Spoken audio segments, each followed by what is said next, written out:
Puertollano en la Onda, con María González.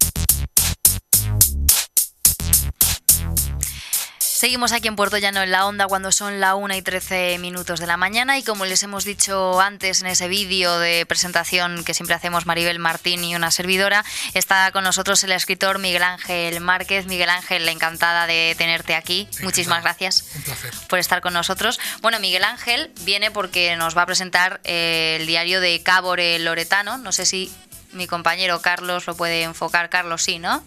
Vale, perfecto, ahí lo están viendo ustedes en pantalla porque también, claro, aprovechamos y saludamos a nuestros telespectadores de IMAX Televisión que se unen a Puertollano en la Onda en esta segunda fase del magazine. Bueno, Miguel Ángel, lo importante, ¿quién es Cabor? Claro. Cabor es un protagonista de esta historia, de su historia, porque esto es su diario, el diario de su vida, y es una persona que, aunque no encontró un lugar directamente en la historia, porque no es una persona conocida y famosa, es una persona que sí que tuvo su momento de historia. Su momento de historia, su vida, sus años, son los que se cuentan en este relato, enmarcado en el siglo II a.C., que es lo que le da algo diferente a Cabor. Cabor podría tener una novela de su diario, aunque hubiese sido un personaje contemporáneo, pero el acicate de haber vivido hace 2200 años es importante. Porque ¿cuál es el objetivo del libro, precisamente? Conocer, a lo mejor, ¿no? Sí, tiene varios objetivos. En primer lugar, difundir información sobre algo que no está realmente difundido. Sabemos, conocemos cómo eran los pueblos íberos anteriores a la llegada de Roma, pero lo sabemos siempre desde un punto de vista subjetivo, que es el de los historiadores y geógrafos que acompañaban al ejército romano, con lo cual su punto de vista siempre no es el mismo, imparcial, claro. Siempre es el mismo. Cabor tendría el punto de vista contrario porque pertenece al otro bando, al bando que perdió lo que tenía, no al bando de los conquistadores, sino de los conquistados, con lo cual es evidente que no puede ser de la misma manera. Él nos cuenta las cosas que ocurrieron desde otro punto de vista, y la verdad, hay poco sobre ello, y ese es uno de los objetivos del diario de Cabor, difundir ese punto de vista. Hay otro objetivo importante, quizá más importante, que es que con esta novela pretendo que algo tan a priori aburrido como puede ser la historia llegue a las personas. Llega a las personas que les gusta leer novela, porque aquí van a aprender muchas cosas. No solamente van a leer y conocer la vida de Cabor, van a aprender cómo era esa cultura íbera, cómo vivían, cómo vestían, qué comían, qué recetas tenían de cocina. ¿Hay tonos novelescos también, aparte de ser, como tú dices, un relato histórico? Por supuesto. Es una novela enmarcada en una cronología concreta, absolutamente respetuosa con esa historia. Ni me salto nada que ocurrió, ni omito nada de lo que ocurrió en esa época. ¿Pero añades cosas? Añado muchas cosas que no han encontrado su hueco en los libros de historia, pero que sí la encuentran en una novela. ¿Algo que nos puedas contar? Sí, por supuesto. Por ejemplo, añadir cosas. ¿Sabías que diciembre, que viene de Deci, fue realmente el mes décimo, el último del año ahora es el 12º? Y cuando se inventó su nombre es porque era el décimo, y que enero y febrero terminaban el año. Fíjate. Februs, el dios Februs, es el dios al que se le rendían cuentas por las cosas que uno había hecho mal durante todo el año. Febrero era el último mes, era el mes en el que se rendían cuentas, se pedía perdón, entre comillas, se expiaban las culpas de lo que se había hecho durante el año. Entonces, enero, que estaba dedicado a Jano, y febrero, dedicado a Februs, terminaban el año. Pues fue Iberia, la península ibérica, la culpable de que Roma se viera obligada a cambiarlo. Y eso te explica aquí. En este libro. Sí, porque le pilla precisamente al protagonista aprendiendo esta forma de distribuir el tiempo que no era íbera, le pilla aprendiendo en una ciudad romana, y ya que eso lo había aprendido van y se lo cambian del Senado romano. Entonces se lo cambiaron y por eso se explica directamente en el libro. ¿Cómo nació el diario de Cabor? Pues el diario de Cabor nació de una forma que no tiene nada que ver con lo que hay ahora, con lo que tengo aquí ahora delante. Nació como algo, como una necesidad personal. A mí me gustaba mucho, y me gusta mucho el periodo íbero. Empecé a recolectar información, a buscar información, pero no tardé en darme cuenta igual que muchas otras personas se han dado cuenta de que todo lo que hay escrito, todo lo que tienes acceso a través de Internet, que es mucho, siempre está escrito por los mismos derroteros. Entonces, cuando tú buscas cosas concretas, te das cuenta de que no las encuentras, porque nadie se ha atrevido a escribirlas. Hacía falta. Me atreví a escribirlo porque tampoco era mi intención publicarlo. Lo escribí, había un pequeño diablillo aquí diciéndome, Miguel Ángel, escríbelo, que lo tienes que escribir. Y le hiciste caso, claro. Sí, le hice caso, lo escribí y lo guardé y lo compartí con mis amigos, con mis amistades más cercanas, sin intención de editarlo ni publicarlo. ¿Y qué te dijeron? Cuando ellos ya leyeron el diario de Cábor, el Loretano, ya así, ¿lo leyeron luego qué te dijeron? Hace 20 años que lo leyeron, 20 años que lo leyeron. Bien, pues como siempre, a unos les gustaba más, a otros les gustaba menos. ¿Pero lo has tenido en el cajón 20 años? Sí, 20 años en el cajón. ¿20 años? 20, sí. ¿Por qué? Pues porque el objetivo no era publicarlo. ¡Ostras, 20 años! Sí, el objetivo no era publicarlo. Era una necesidad personal. Era escríbelo, recopila los datos, dale cierta lógica a lo que estás escribiendo para que, sin ser irrefutable, como puede ser una prueba arqueológica, porque no lo es, pero que sea creíble, que sea lógico, que sea fácilmente asumible lo que se pone aquí. Y sobre todo sin cometer errores. Bien, pues 20 años escrito, satisfecho, guardado, con mis compañeros que lo habían leído, mis amigos que lo habían leído, y bueno, pues los avatares de la vida hacen que ahora, después de esos 20 años, llegue a las manos de un editor y diga, hombre, si no te importa, se lo puedo pasar a un historiador, que nos dé el visto bueno, porque esto es publicable. Cayó en manos de Ediciones CIG, de Julio Criado, al cual le estaré agradecido siempre, y él se lo pasó a un historiador que para mí es un referente en la historia no local, sino provincial, que es José González Ortiz. Cuando Pepe González cogió el primer boceto del diario de Cábor, lo leyó y vio el potencial didáctico que tenía y me lo dijo, bueno, yo ya no cabía en mi chaqueta, no podía ver. Precisamente te iba a preguntar por José. Claro, no podía ver la novela de la misma forma, entonces ya era momento de desempolvarla del cajón, de repasarla, de enriquecerla. ¿La repasaste con él? No sé No. porque él ha tenido, supongo, que una figura importante para que tú ya decidieras, después de 20 años, sacar esto que tenemos aquí, Sí. Pero una vez que ya está el libro físicamente, que ya lo has parido, como se dice, ¿sigue teniendo José un peso importante en este proyecto o no? José González Ortiz es parte del proyecto. Es parte pero es que es parte, como ya he dicho en otra ocasión, sin que él quiera y sin que él lo sepa. Porque en el momento en que él la lee, la abraza como una novela histórica plausible, como algo real, que le gusta, que le emociona, para mí ya entra dentro. No sé si me explico bien, pero es como si José hubiera quedado atrapado aquí, dentro del diario de Cábor, sin él darse cuenta.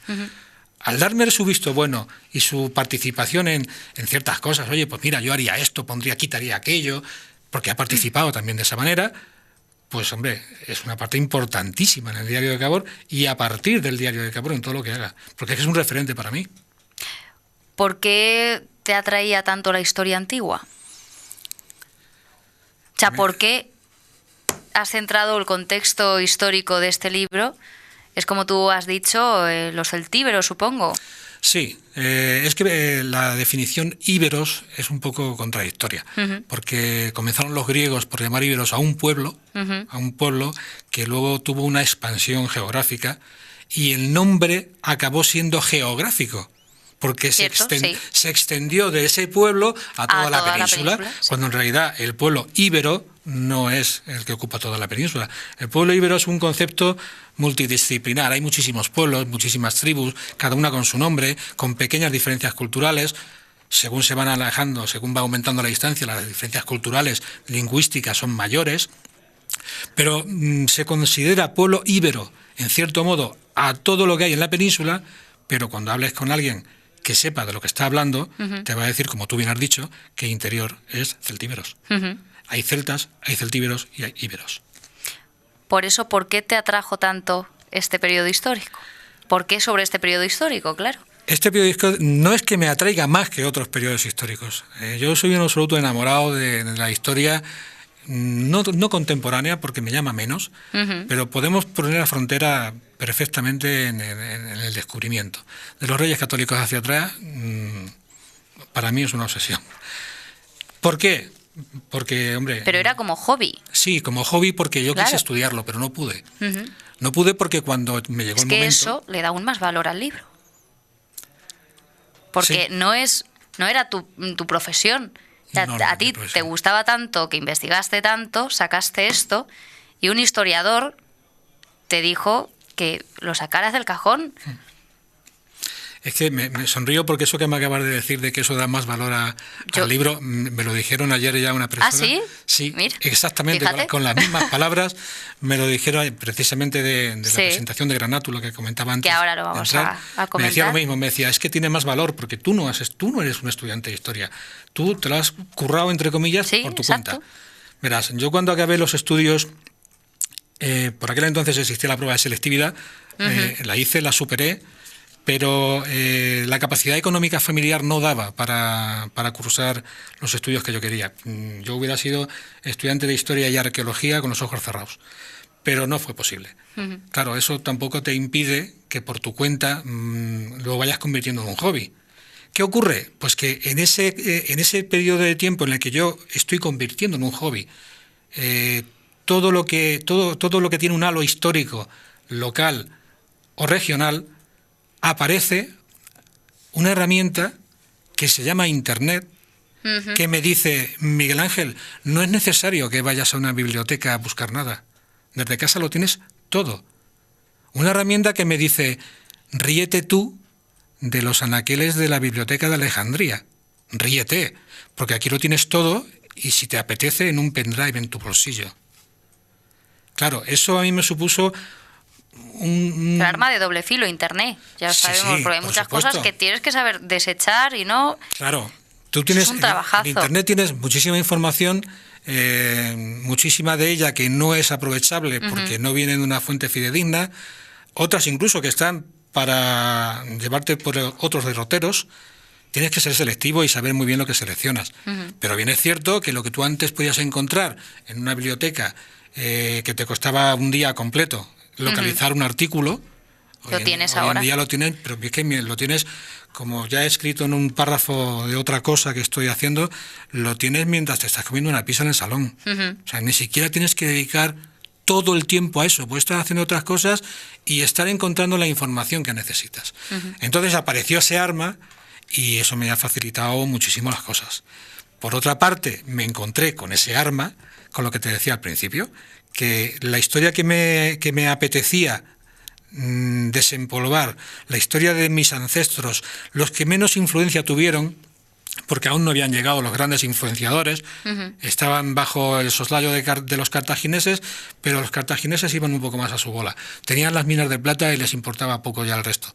No era como Roma. Roma es una apisonadora cultural que enriquece también la cultura, pero apisona la que tiene.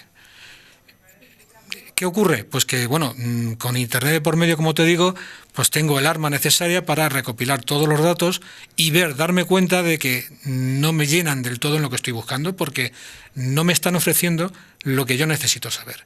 Yo necesito saber cómo era la gente que había aquí, de verdad, no como me cuentan unos cómo éramos aquí, porque es que para los primeros geógrafos e historiadores romanos éramos poco menos que bestias.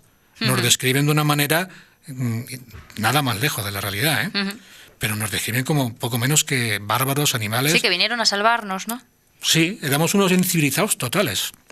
No teníamos cultura de ningún tipo y nuestra cultura era, pues eso, pues poco diferenciable de la que puede tener una camada de lobos. Entonces, Y tú claro, has querido mirar la otra versión. Sí. La versión de la gente de aquí. sí. Yo he querido ponerme en el lugar de esos lobos. Dice, bueno, voy a ver si soy capaz de pensar como uno de esos lobos para Roma, como una de esas personas que vivían aquí en su sociedad, en su cultura, más rica o más pobre, pero su cultura, y que se ven de golpe y porrazo invadidos por una máquina que es imposible de superar. Hemos comentado antes, o me has contado, mejor dicho, que luego tú le diste a tus amigos, a tu familia, un ejemplar, supongo que el ejemplar de Cabor, para que lo leyeran. Muchos de ellos no tenía por qué gustarles la historia. Claro. ¿Y qué te dijeron? ya no a los que les interesaba la historia, a lo mejor como a ti, sino a aquellos que en principio te dijeron, ostras, Miguel Ángel, ¿en serio me tengo que leer esto? Y tú dices, sí, hombre, venga, léetelo. Esa gente que te decía, luego una vez que se lo terminó. En primer lugar, es una batalla perdida para un escritor. Que un conocido te diga, ¿de verdad me tengo que leer esto? Eso es una batalla perdida. Y al escritor le interesa que le diga lo que uno piensa siempre, pero lo llevan de otra manera. Los conocidos asumen, te ponen buena cara, te dan la sonrisa, pues sí, me lo voy a leer. Luego, evidentemente, te dan una crítica constructiva demasiado buena. No suelo fiarme de las críticas de la gente que conozco mucho, porque sé que no son muy objetivas. Sé que es difícil ser objetivo con un amigo. Es muy difícil. Y lo entiendo. Entonces, prefiero que sea gente desconocida totalmente la que pase a formar parte de esas críticas. Críticas muy buenas y gente desconocida la que te las hizo en Granátula. El 27, me parece. Correcto, sí, el sábado 27. El sábado pasado. Sí. Cuéntanos qué pasó, porque antes de comenzar la entrevista, me estaba contando Miguel Ángel que espectacular. Sí. Críticas que yo también he leído, y lo tengo que decir, que no es porque me lo haya dicho Miguel Ángel, sino que yo también lo he leído, que fueron muy buenas. Sí, fueron muy buenas, pero es que en Granátula fue bueno todo. Es difícil de transmitir. Tú eres una persona que te dedicas a transmitir cosas, eres una comunicadora profesional. Pero es que a mí los granatuleños me demostraron que todos ellos son unos comunicadores excelentes, porque sin decírmelo, me hicieron sentir como en mi propia casa. ¿Por qué? Cuéntalo, verás, Miguel Ángel, lo que me estabas contando. Resulta que yo llego a un pueblo totalmente desconocido para mí, porque había ido un par de ocasiones y jamás de esta manera. Me encuentro con que ya en la fachada de la biblioteca, que es donde íbamos a estar haciendo la presentación, en la Casa de Cultura, que contiene la biblioteca, en la fachada me encuentro una viga romana. O sea, un carro fabricado de los que usaban los romanos, tirado por caballos, para ser conducido por el auriga o por 2 personas como mucho. Bien, eso lo entiendo porque Granátula tuvo sus primeras jornadas iberorromanas en mayo y lo entiendo, lo hicieron y lo prepararon. Pero es que dentro de la Casa de Cultura estaba todo ambientado con los trajes, los escudos, las espadas, todos los complementos que habían hecho con todo el cariño del mundo para sus jornadas, los trasladaron allí a la Casa de Cultura para presentar tu libro. Para presentar y recibir el diario de Càbor. Eso ya al escritor lo desmonta, porque llegas, ves eso y dices, madre mía, genial. Pero es que luego cuando empiezas a hablar con la gente, con todos, no solamente con la gente que estuvo en mesa, no quiero dar nombres, porque es que son todos. Y como son todos, me dolería muchísimo dejarme a uno sin citar. Pues resulta que ves que la gente que está allí te está acogiendo de una manera como si fuera familiar tuyo y te lo hacen sentir, que es lo bueno. Se fue la luz, hubo un apagón que ya no se recuperó durante toda la presentación. A la gente le dio igual. Seguía allí, al pie del cañón. No se inmutaron. Seguían ahí escuchando con atención todo lo que teníamos que decir los de la mesa, porque estábamos... Eso sería también porque era bueno lo que tendrías que decir. Gracias, pero el mérito seguro que lo tienen los granatuleños. Porque seguro que sí. Ellos se interpretaron desde el principio... Pero parte también tendrá esto. Desde el principio dijeron, seguro que pensaron, oye, ¿están hablando de historia? No. Están hablando de nuestra historia. Pues claro, Granátula es igual que tú eres oretano, yo soy oretano, pero Granátula de Calatrava tiene la capital de la Oretania Norte. Son oretanos, lo mires 100%. Por donde los mires. Y lo viven todos, el pueblo ahí, escuchando a oscuras, y el editor alumbrando con una linterna de un móvil y yo leyendo y haciendo una presentación que te aseguro que no se me olvidará jamás. ¿Por qué elegisteis, supongo, Granátula, lo estabas diciendo tú, porque era la capital, era una de las ciudades o de los pueblos más importantes en aquella época?